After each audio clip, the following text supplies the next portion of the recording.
Nagbabalik po muli ang inyong lingkod at nagbabalita ng mga balitang dapat nating malaman dito sa ating bansa. Ito ang Balitang Pambansa. Ating ngang matutunghayan sa channel nito kung ano ang nangyayari sa loob ng ating gobyerno at syempre tumutulong na rin sa ating mga mamamayan na malaman ang katotohanan dahil mayroon tayong karapatan na malaman ang tunay na nangyayari sa ating bansa. Ngunit bago natin panoorin ang balita, huwag niyo pong kakalimutan na mag-subscribe sa ating channel at pindutin ang notification bell para lagi kang maging updated sa ating mga bagong videos na ina-upload araw-araw. At sa ating mga solid viewers naman dyan ay maraming salamat naman po sa walang sawang pagsuporta. At syempre, huwag din pong kakalimutan mag-iwan ng like at i-share ang ating mga videos. At kung mayroon ka naman pang opinion, ang ating comment section ay bukas para sa inyong mga hinaing. Ito na nga mga kaibigan, ating panoorin ang buong video. Salamat po muli and God bless!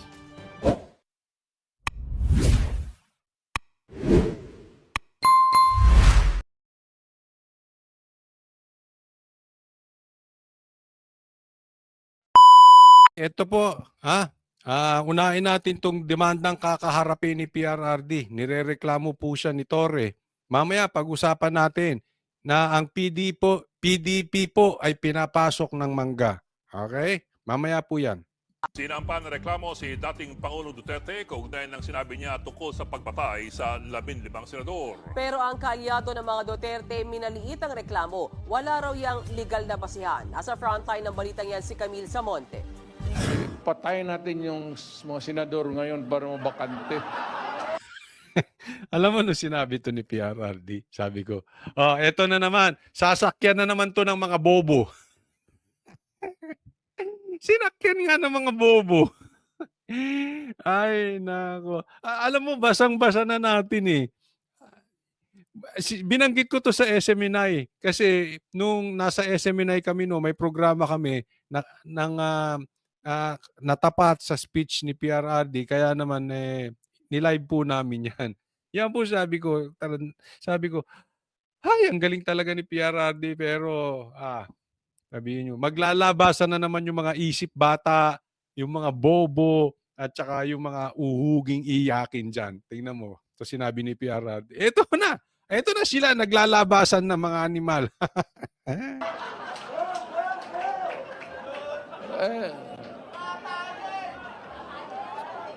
Napansin mo ha?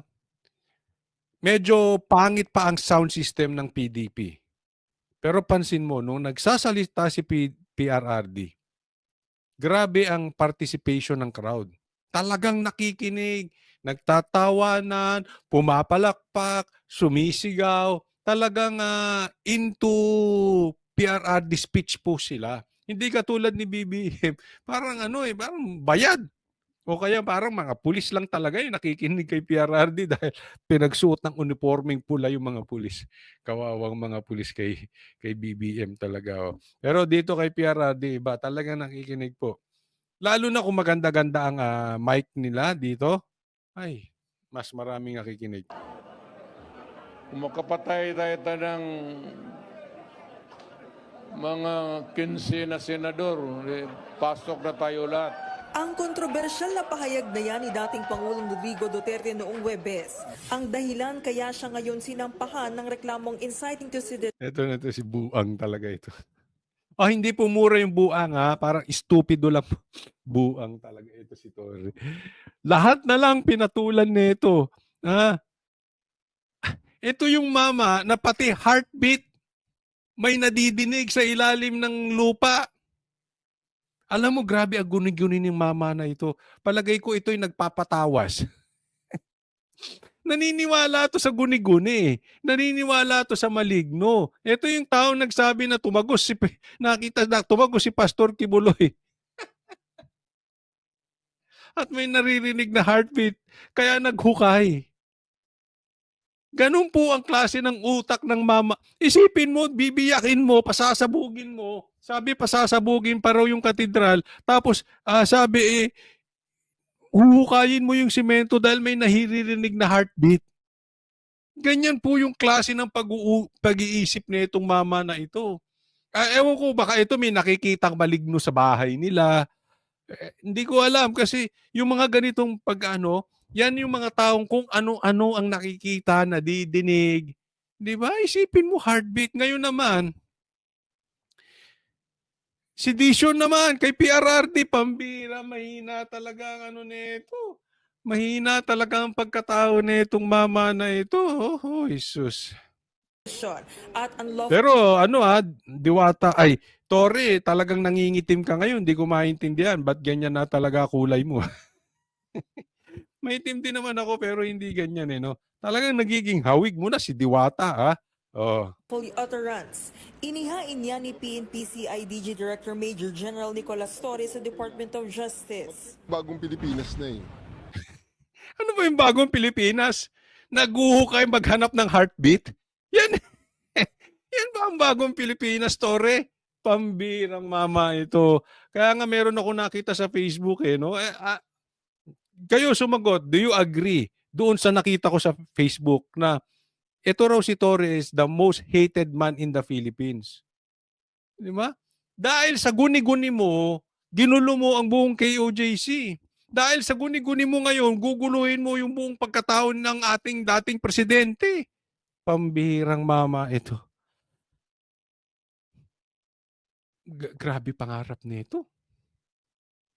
Gawin mo na ng PNP chief to. Gawin mo na ring presidente ito. Hindi, wag naman, mawala ng trabaho si Marcos. Gawin mo ng Speaker of the House to. Patakbuhin mo na sa Congress. Ako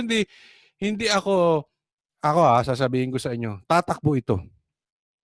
Asahan mo yung ganitong kaepal na mama, tatakbo ito. Ano sinabi namin? Si Abalos tatakbo sa Senado. Tumakbo, di ba? Si Boying, tatakbo. Hindi lang natuloy dahil nagkasakit. Malala ang sakit ni Boying, hindi umano. So hindi siya makatakbo. Sasabihin ko sa inyo, kung itong mama na ito ay hindi magkakasakit or hindi mabubuang, kasi feeling ko talaga buang ito eh. Sinong nasa matinong kaisipan na maghahanap ng heartbeat sa ilalim? At maghuhukay sa ilalim ng eskwelahan na mayroong tunnel? Di ba buang? Kung ito hindi magkakasakit, tatakbo to. Tingnan nyo. Abang-abang lang kayo. Napaka-epal po nung mama na ito. At kung hindi makukulong, kung hindi, abangan nyo, tatakbo ito. Hindi na pwede yung ganung mga statements na kinaumagahan, joke only na lang. May sinabi ba si Marcos, si PRRD na joke only? Walang sinasabi si PRRD na joke only. Pero understood na yun. Alam mo, ang hindi lang makakaunawa nung grade 1. Pag grade 2 ka na, naiintindihan mo na joke yun eh. Di ba? Yun yung limit. Hindi ko alam kung natapos ba nito si Torre grade. Hindi naman pwede maging pulis ang grade 1. Di ba? At saka yung buang lang. Pero ako naniniwala, hindi bobo to si Torre. Isa pa itong nagbobo-bobobohan para magamit or magpagamit kay Marcos at kay Tamba. Yan lang yun. Siyempre, may pakinabang si Torre. Sisip-sip siya kay BBM, sisip-sip siya kay Tamba. Alam naman natin yung galawan sa KOJC kung kaninong galawan yun. Marcos na Marcos, Martin na Martin ang galawan nun. Diba? So, sip-sip. Hanggat may pakinabang si Torre sa kanila, Team Payaman! Yutuy! Anya, hindi pwedeng maliitin ang mga birong galing sa bibig ng isang dating Pangulo. Maliit lang tingnan yan, pero it is being uttered by a form Hindi naman po minamaliit. Joke nga! So, hindi mo kailangan maliitin. Hindi mo kailangan maging gullible. president. Hindi malayo na gayahin or he will be taken he will be taken seriously by Hindi daw malayo yung he will be taken seriously. Alam mo, ang siseryoso lang sa sinabi ni Presidenteng PRRD na ganon. Yung mga katulad mo, ikaw, yung grupong malamang yung Makabayaran Black, yung Quadcom, yung may halong dilaw, yung may halong komunista, kayo-kayo na lang. Kayo-kayo lang naman na talagang siniseryoso yung sinabi ni PRRD na ganon. Tingnan mo tong mama na to, sinisisipan, baka iseryosohin ng iba.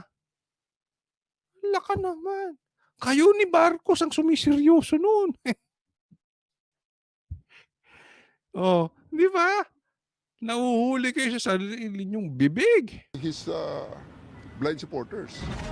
Kahit nga si Tinawag pa tayong bulag.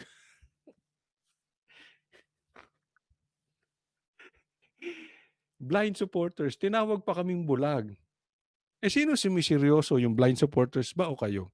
Kayong dilaw, kayong makakaliwa, kayong nasa panig ni Marcos, kayong mga nasa panig ng NPA, kayong mga nasa...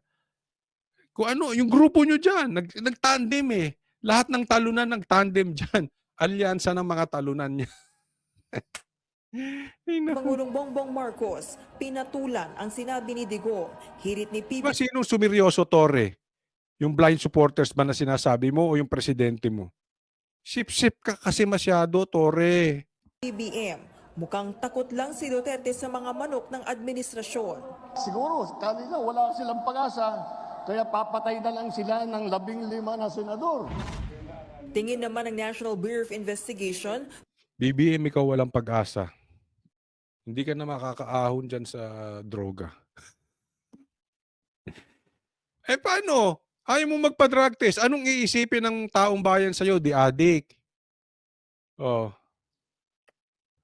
Pa-drug test ka. Patunayan mo na hindi ka adik. Tapos ang usapan. propaganda lang ang sinabi ng dating Pangulo. I don't think na hanggang ngayon may kakagatin pa rin ng mga mamamayan yung kanyang mga panawagan ng patayan na lang. Wala namang kumahagat eh.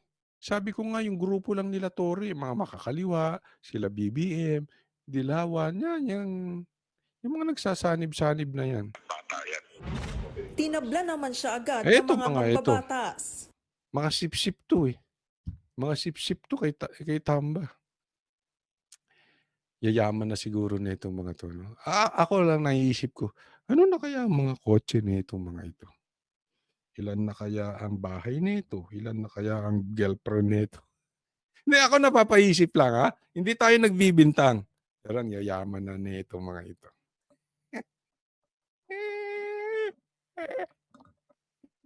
Team Payaman! Shout out!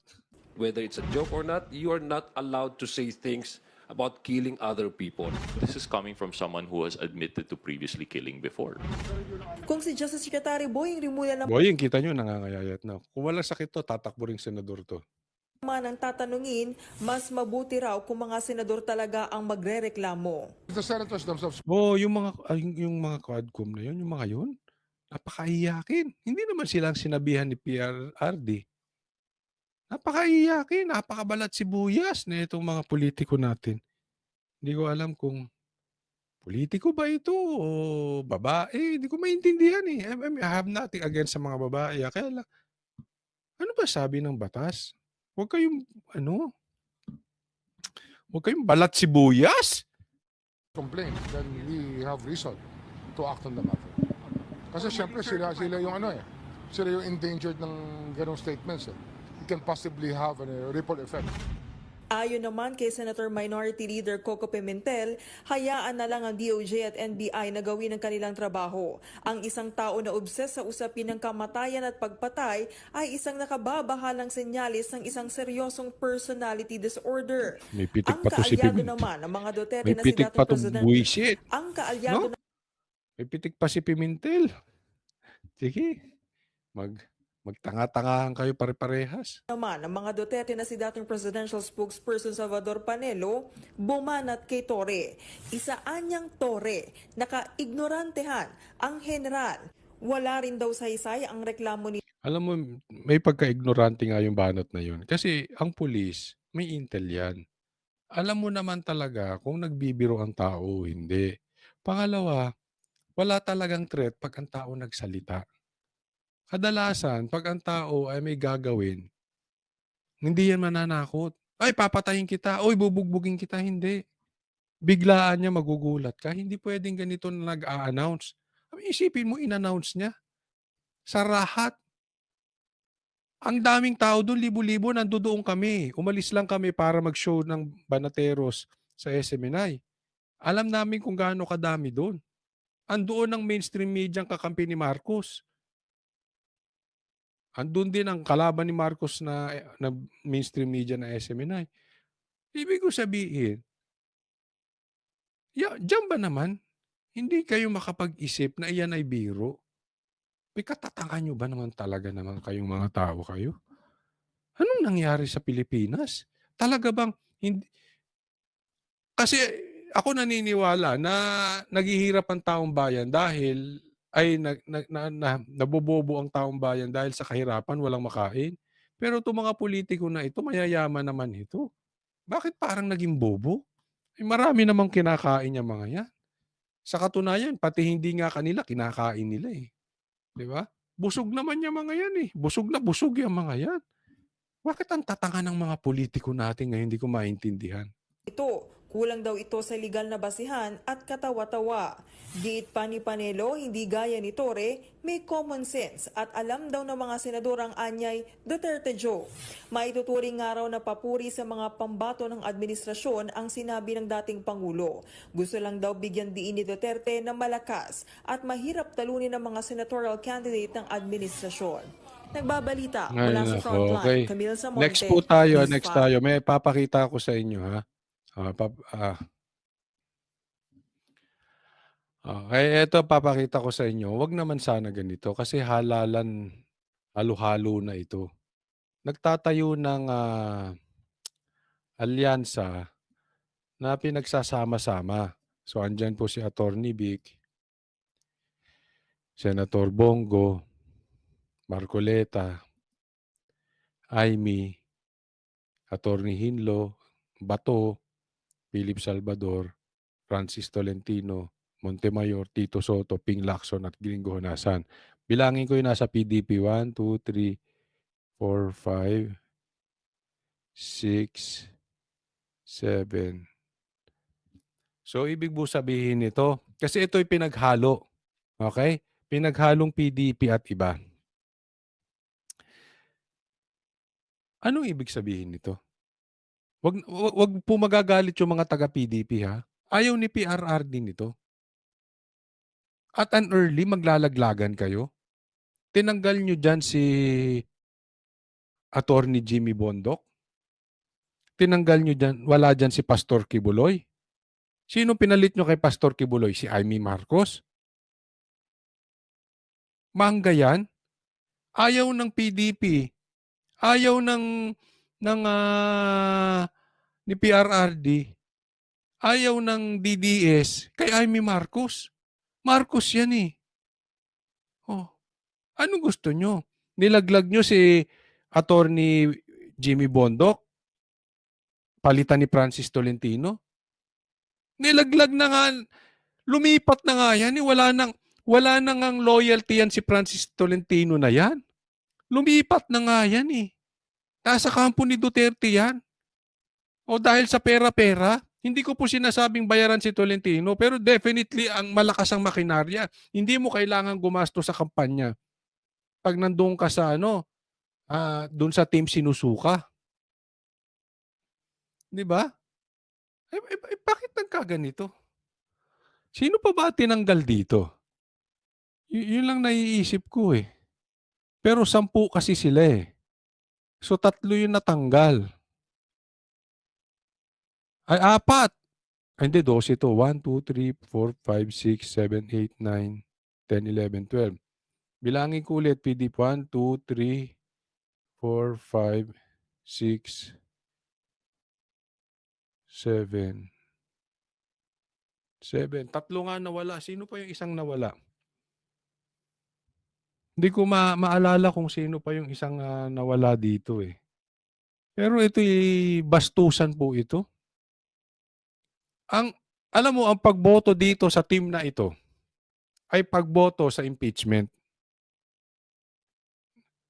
Kaya nga tayo mag-i-straight PDP. Ayoko nga kay Philip Salvador, eh. Sa totoo lang. Yung iba dyan, ayoko nga, eh. Pero dahil nga pinopromote natin ang PDP, straight PDP, dahil ayaw natin ma-impeach si BP Sara. At makita yung pagkakaisa. Oh. Eh bakit kayo nakikianib kay Amy Marcos? Babalik kayo sa Marcos? Hindi ko po sinisisi itong mga kandidato rito. Pero kung sino man yung nag-organize nito, ano ba yan? Kaaga-aga nagkakaalaglagan kayo eh. Di ba? May kanya-kanya kayong grupo, may kanya-kanyang partido. May ba't ilalaglag nyo yung iba? Ulitin ko hindi ito mga kandidatong sinasabihan ko, yung nag-o-organize. Ba't ganun? Binibiyak nyo yung grupo. Hindi maganda yun. Hindi maganda. Sana, itong mga kandidato rito ng PDP, huwag naman kayo makiki-operate dyan. Abay ano? Manlalaglag kayo ng kakampi ninyo. Ano, magkanya-kanya na lang tayo ng kanya-kanya na lang tayo ng, pwede rin. Kung yan ang gusto ninyo. Magkanya-kanya na lang tayo ng kampanya. Huwag ganoon. Ipakita natin sa Team Marcos na yung ating pagkakaisa. Hindi, iyan ang tatak Duterte eh. Kahit na ilagay sa alanganin si PRRD, hindi natin iniwan. Walang ganunan sana, ha? Hindi ako pabor sa itong halalang halo-halo na ito. Kung magaganyan-ganyan lang din, nako. Wag naman. Ha? Imagine ninyo. Papabor kayo kay Amy Marcos. Papabor kayo kay Francis Tolentino. Si Tito Soto, si Ping Lacson, ayaw nga magpa-drug test. Nagpa-drug test yan before 2016 election, 2022 election. Ba't ngayon ayaw magpa-drug test? Suggestion lang naman kasi yun ang panawagan kay BBM di ba? So sana encourage nyo. Encourage nila yung ulo nila na magpa-drug test. Hindi ko na maalala kung sino pa yung isang natanggal Iniisip ko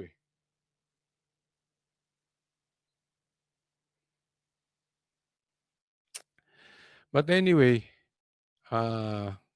sana ayusin to ng PDP. And tayo mga DDS, let's focus.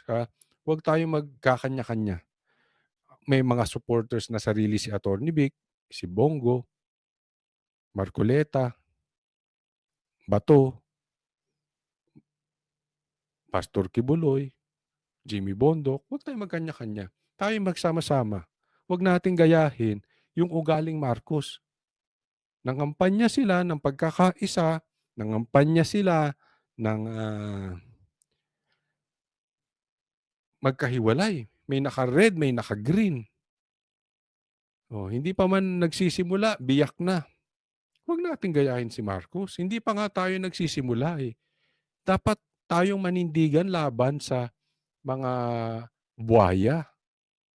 So kampi-kampi tayong PDP, ha? So sa mga supporters ng bawat isa, kung solid DDS tayo, ayaw ni PRRD ng ganito. At kung solid DDS tayo, go straight po tayo, PDP. Huwag na yung halalang halo-halo. Medyo corny nyo, binibiyak nyo ha? Next po tayo. Ito, ipapakita ko sa inyo kung gaano kasinungaling itong si Marcos. Si Marcos ang tunay na pro-China. Pakita natin. Ito. Wala kayong maririnig na masamang balita tungkol dito sa ating mga kandidato. Wala? Sigurado ka? Kay Abalos, wala. Kay Lacson, wala. Kay Amy, wala. Kay Pacquiao, wala. Wala sa kanila ang nagsisip-sip po sa China. What? Wala daw nagsisip-sip sa China. Minute later. Bilateral agreement with China, we must continue to engage China. We must continue to engage China. Sa kanya galing. Alam mo to si Marcos, walang isang salita to. Sinabi nga niya, hindi niya papapasukin ng EDCA ang base militar. Ang Amerikano, anong nangyari? Pagkapasok niya, nagtayo ng EDCA. Ganyan po kasinungaling tong mama na ito. Pang mga solusyon, sasabihin natin, yung United States, pumasok uli kayo dito sa Pilipinas, kayo mag-defend sa atin. Hindi na pwede yun. Bro, what are you talking about, man? Na pumapalak, yung iba pumapalak pa, na tuwan-tuwa, na pagka binobomba po ng tubig. Tuwan-tuwa daw pag binobomba ng tubig ang mga Pilipino. Ang mga mangingisda, natutuwa daw ang mga Team Suka. Sabi ng ulo ng leader ng Team Sinusuka. O, tingnan natin sinong natutuwa. Ating mga Coast Guard, kapag hinaharang ang ating mangingisda at ninanakaw sa kanila ang kanilang huli. What? 1 minute later. Simula nung umupo si BBM, sa totoo lang, naging kami, baga lagi na lang kaming sinisita ng mga barko, baga tinatabihan kami. Nung nakaupo pa si Tatay Digong, buhay kami, malaya kaming nakakapangisda. Kita nyo ha? Ito, usap-usapin po ito. Kung may mga kaibigan kayo mangingisda na malapit dyan sa China, alam nyo ito. Kasi talaga ako, nakakausap ko itong mga to, may mga nakausap ako na talagang dati raw, nung panahon ni PRRD, malaya sila, hindi sila ginagambala ng China sa pangingisda. Nung panahon lang ni BBM nagkaroon ng higpitan. Di ba yan ang sinasabi ko? Anong gusto mong malaman kung ano talaga plano ni BBM sa bansang Pilipinas? Anong saloobin niya? Anong end goal niya? Pakinggan mo yung sinabi niya. Yung kabaligtaran yun. Halimbawa, sabi niya, ayaw ko ng impeachment. Tingnan mong lantarang panloloko yan. Pero nagkaroon ng impeachment. Anong sabi ni Kong Alvarez? Walang galaw ang House, ang lower house, ang Kongreso nang walang basbas ng Speaker at ng Presidente. Bibigyan ko kayo ng patunay. Sinong unang pumirma sa impeachment? Anak niya. Ganyan po kasi nungaling niya mama na yan. Pag may sinabi yan, asahan mo yung kabaligtaran. Anong sabi niya kay BP Sara? Best friend forever daw siya ni BP Sara. Walang niya pinakain mo sa buhaya si BP Sara. Sabi ko sa iyo, lahat ng sasabihin nito si Marcos, kabaligtaran. Ayaw niya sa Amerika, ayaw niya sa US base, pero pinapasok ang EDCA. Sabi niya, huhulihin niya mga smugglers nang bumaba ang presyo ng bigas. May nahuli ba? Doon sa listahan na pinasa? Sila Michael Ma, asaan? Saan yung mga, siya lang inaalala ko, ang dami nung listahan, may nahuli ba? May inimbestigahan ba? Ganyan po ito si BBM. Laging kabaligtaran ng sinasabi. Oh. Ganyan din dito sa pro-China. Kunwari, bakit? Walang para sabihin talaga kung anong gusto niya.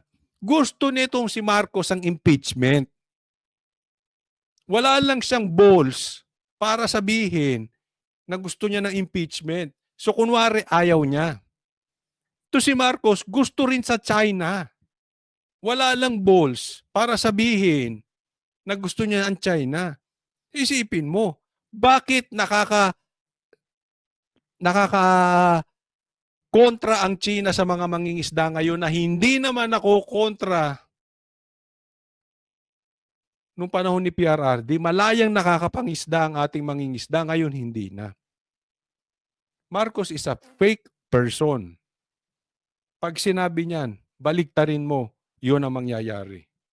Tingnan mo. Sa Scalboro. Yun po ang totoo. Isa pa itong magnanakaw, sinabi niya magnanakaw si Marcos, di ba? Nagsama sila. Ngayon, puri kay Marcos, bakit daw sinisiri, puro daw si Marcos ang sinisisi sa corruption. Samantalang sabi niya dati, billion, trillion ang kinukorrupt ng Marcos. Wala sa kanila ang may bahid ng dugo dahil sa tukhan. What?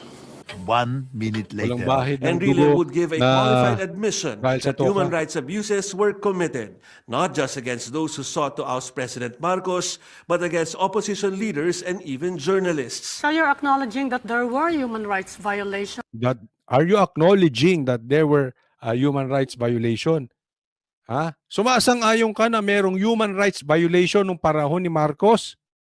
And there were Marcos Sr. killings There's during no martial question that there were. Meron daw, sabi ni Enrile. Di ba? Ganyan po ka-plastic tong si Marcos. Lahat na lang nang sasabihin nito, peke. Dapat naman mga Pilipino, matuto na tayo dito sa pambubudol nitong tao na ito. Again, parang si Pacquiao. Pacquiao versus Pacquiao. Ito naman, BBM versus BBM. Ibang sinasabi niya, ibang nangyayari. Paalala ko lang ulit, anong sabi niya? Walang pumasok na baril sa loob ng KOJC. Yung mga pulis niya ron na 5,000 walang baril. Napanood nyo ang mga live naming mga vloggers. Ang daming baril na pumasok. Niloloko talaga tayo ng mama na ito. Ha? Wala talaga ito. I mean, magpapabudol ba kayo? Pero sa tingin ko, gising na ang taong bayan eh. Dahil alam mo, yung speech niya, ito sa kampanya, itong sorties nila, puro ang emojis ay yung tawa. Kulang na lang kung pupwede. Yung emoji kung meron lang, nangiwi emoji, siguradong napuno na ito ng ngiwi emoji. Alam ko nasasaktan to si Marcos dahil alam niya yung katotohanan. Dahil sa sarili niyang post, binabash siya. Ganun po katindi si mas marami, milyon. Ha? Ang natatanggap nitong laugh emoji. Ganun po sila sa social media. Kaya talagang pinatitiklop nito ang vloggers, pinaiimbestigahan, sa katunayan ay pinapatawag ang mga vloggers. Isa po tayo doon sa kasama. Kaya nga hindi alam niya wala siyang pag-asa at hindi niya papayagan ng mga vloggers. Kasi talagang sirang-sira po ito si BBM. Nakikita niya 'yun. No? Marami po tayong activities at tayo naman po ang dapat siguro ay sa umpensiba. Abangan ninyo dahil meron po kaming gagawin. On the time of this posting ay naghahanda na po kami. Baka after 8 hours, 9 hours na balitaan nyo.